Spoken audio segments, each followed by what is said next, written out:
71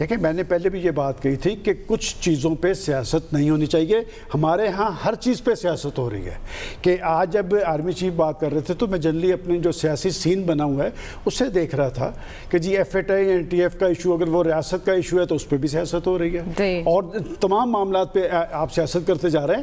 اور اتنی پولرائزیشن نہیں تھی 65 میں کہ جب حملہ ہوا اور وہ جو کہہ رہے تھے کہ جی ہم جم خانے میں آ کے کافی پئیں گے, ان کو پھر دن کے اندر تارے بھی تو نظر آئے نا. اس لیے کہ قوم اس ایشو کے حوالے سے یکجہتی تھی, ان کے اندر ایک سنجیدگی تھی, ایک یکسوئی تھی.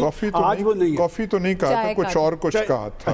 اچھا نہیں, چائے کوٹ کیا جاتا ہے, وہ آپ تصحیح کر دیں, آپ سے بات کرتے ہوئے وہ آپ تصحیح کر دیں گے. میں سمجھتا ہوں کہ دہشت گردی کی جنگ میں ہم نے یہ جنگ جیتی ہے, اور اس میں وہ جنہوں نے ہمیں کھڑا کیا تھا انہوں نے تو اپنا وزن انڈیا کے ساتھ ڈال دیا ہے. اس میں مایوسی والی بات نہیں ہے.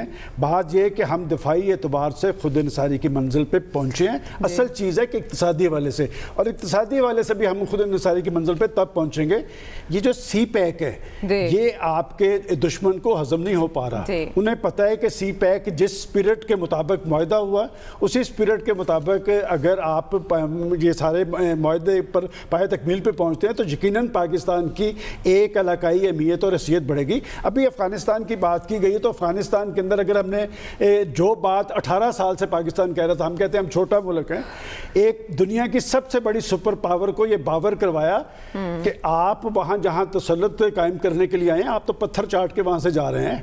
تو پاکستان نے کہا تھا کہ مسئلے کا سیاسی حل نکالنے کی کوشش کریں. 18 سال کے بعد وہ اسی پہ آئے, اور اس میں پاکستان کا بڑا اہم رول ہے. اور اس کا سب سے بڑا فائدہ کیا ہے کہ آج دیکھیں رشیا کہاں پہ کھڑا ہے, چین کہاں, ایران آپ کے ساتھ کھڑا ہے, جو پہلے ہر دفعہ ہر اہم ایشو پہ وہ اپنا وزن انڈیا کے ساتھ ڈالتا تھا.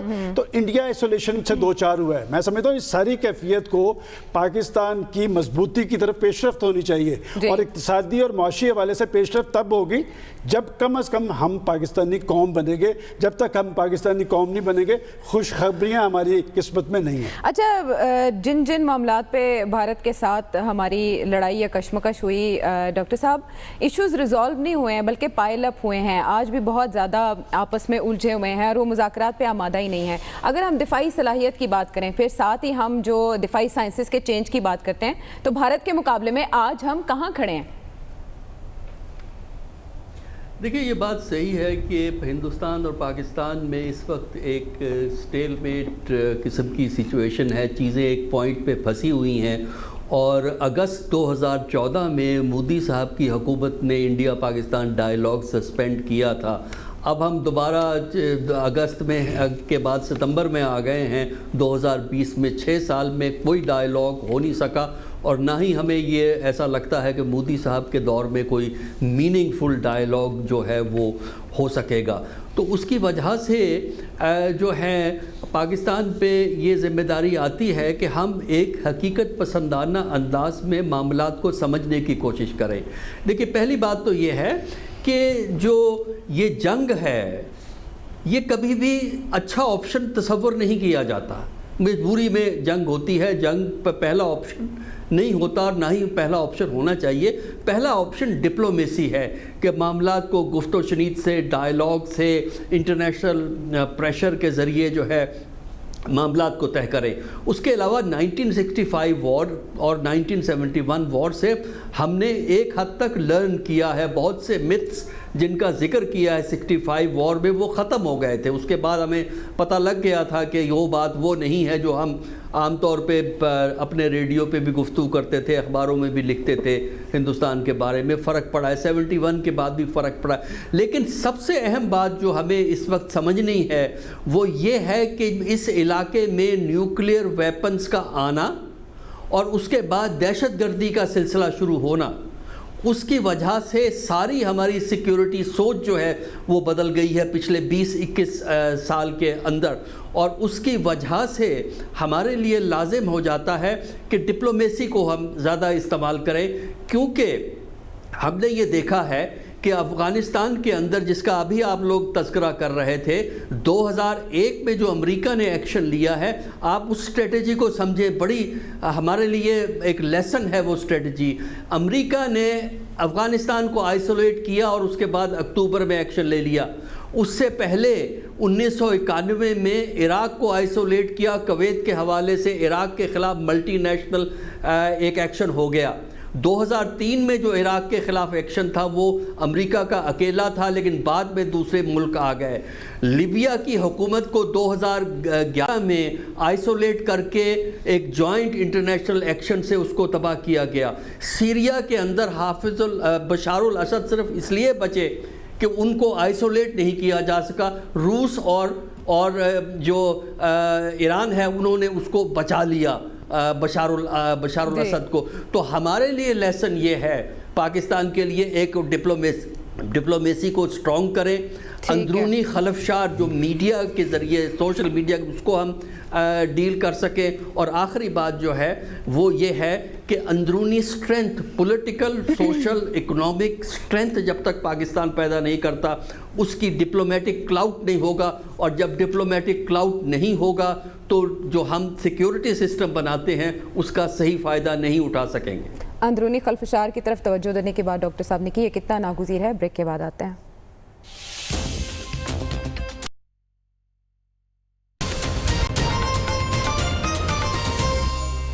ویلکم بیک ٹو دا شو۔ بات کو آگے بڑھاتے ہوئے، خبر جو مضبوط دفاع ہے اس کے لیے جو انٹرنل سچویشن ہے وہ کتنی اہم ہے؟ یقینی طور پر بہت اہم ہے۔ دیکھیں ایاز صاحب کریڈٹ دیں یا نہ دیں عمران خان صاحب کو، سلمان غنی صاحب خوش ہوں نہ تحریک انصاف کی حکومت سے، لیکن ہم جو اسلام آباد میں جو ڈپلومیٹک حلقوں سے جو ملتے ہیں، جو ہم نے خبر ملتی ہے، ماضی کے اندر یہ ہوتا تھا کہ وہاں پہ جو ڈپلومیٹس ہیں وہ ہمیں یہ بتایا کرتے تھے کہ جی آپ کی سویلین حکومت ہمیں یہ چیزیں آ کے بتاتے ہیں ان کے وزراء، جب ہم پنڈی والوں سے بات کرتے ہیں تو وہ کوئی اور بات کرتے ہیں۔ اب ایک اچھی بات ہے، آپ اس کو اچھی بات سمجھیں یا بری بات سمجھیں، کہ آپ کی نیشنل لیول کا جو ایک میسج آل اکراس جا رہا ہے پوری دنیا کو، چاہے افغانستان کا ایشو ہے تو ٹھیک، اس پہ کوئی اختلاف نہیں ہے۔ انڈیا کے حوالے سے جب انڈیا کو بتایا گیا تھا کہ اگر آپ ہمارے ساتھ پنگا بازی کریں گے تو ہم آپ کو جواب دیں گے، تو آپ کے سامنے جواب دیا۔ اسی طرح مڈل ایسٹ کے اوپر جو پالیسی ہے تو بالکل ٹوٹل، آپ جسے کہتے ہیں کہ 1 پیج والا جو فلسفہ ہے، کچھ لوگوں کو اس کے اوپر اعتراض ہے، لیکن وہ پوری طرح اس کے اوپر عمل پیرا ہمارے سول اور ملٹری لیڈرشپ ہے۔ باقی یہ ہے کہ دیکھیں اصل مسئلہ ہمارا ارد گرد تو ہے ہی، لیکن پوری دنیا کے سامنے جو جس FATF والا ایشو چل رہا ہے، اب اس پہ جو سلمان غنی صاحب بات کر رہے ہیں، یہ ایک اصل پرابلم یہ ہے کہ ہمارے ملک کے اندر سیاسی تقسیم اس نوعیت کی ہو گئی ہے کہ وہ جو ایشوز ہمارے جو نیشنل سیکیورٹی کے ہیں اس کے اوپر بھی پالیٹکس ہو رہی ہے۔ بلز پاس ہوتے ہیں نیشنل اسمبلی سے، وعدے ہو جاتے ہیں کہ یہ پاس ہوں گے سینٹ سے، وہاں پہ ایگو کی لڑائی ہو جاتی ہے تو اس کے بعد وہ بل ریجیکٹ ہو جاتے ہیں۔ ابھی کیا ہو رہا ہے، جوائنٹ سیٹنگ کال کر لی گئی ہے اور پیپلز پارٹی اور باقی کہہ رہے ہیں کہ ہم مصروف ہیں، ہم نہیں آ سکتے۔ اب حکومت مجبور ہے کہ جی FATF کی ڈیڈ لائن آپ نے میٹ کرنی ہے، اگر یہ بلز پاس نہیں کریں گے تو FATF کی وجہ سے اگر آپ بلیک لسٹ کے اندر چلے جاتے ہیں تو آپ کو پتہ ہے وہ کتنے خوفناک اور بھیانک نتائج پاکستان کو بھگتنے پڑیں گے۔ لہٰذا پولرائزیشن خاص طور پر ہماری جو سیاست میں اس وقت جو سیاست جو زہر آلود ہوئی ہوئی ہے، اللہ کرے کہ ہمارے جو سیاسی رہنما ہے وہ تھوڑی سی عقل کا مظاہرہ کریں اور خاص طور پر جو نیشنل سیکیورٹی کے ایشوز ہے اس کے اوپر سیاست بازی نہیں کریں۔ باقی تو یہ سارے معاملات چلتے رہیں گے۔ آپ کہہ رہے ہیں ایسے اچھا بھی کہا جا سکتا ہے، برا بھی کہا جا سکتا ہے، لیکن ماضی میں ڈس ایگریمنٹ اور اب ایگریمنٹ، یہ بالکل غلط تاثر ہے کہ نیشنل سیکیورٹی پہ ڈس ایگریمنٹ ہو رہی ہے، اور یہ ہے، اور سیاست جو ہے وہ زہر آلود نے خراب کر دی ہے۔ اور کون سی نیشنل سیکیورٹی پہ ڈس ایگریمنٹ ہو رہی ہے؟ اشارہ ہوتا ہے وہ جو ٹینیور والا بل تھا اس پہ کیا ہوا تھا، سجدے میں گر گئے تھے سر۔ تو کس بات پہ اختلاف ہو رہا ہے؟ یہاں پہ اس وقت سیاست کی اتنی اہمیت رہی نہیں ہے۔ بات یہ ہے جو 1 پیج ہے، آپ بڑے طاقتور ہو گئے ہیں، وہ کچھ کریں تو صحیح نا، 1 پیج کر کے ہوتا آپ سے کچھ ہے نہیں۔ ملک میں آپ کو ریفارم کریں، ریکاسٹ کریں، ملک کو کچھ بالکل ٹھیک ہے۔ اس پر ایک اختلافی نقطہ آ گیا۔ بہرحال ناظرین، پروگرام کے حوالے سے آپ فیڈ بیک ضرور دیجیے گا۔ اگلے پروگرام تک کے لیے اللہ نے کے بان۔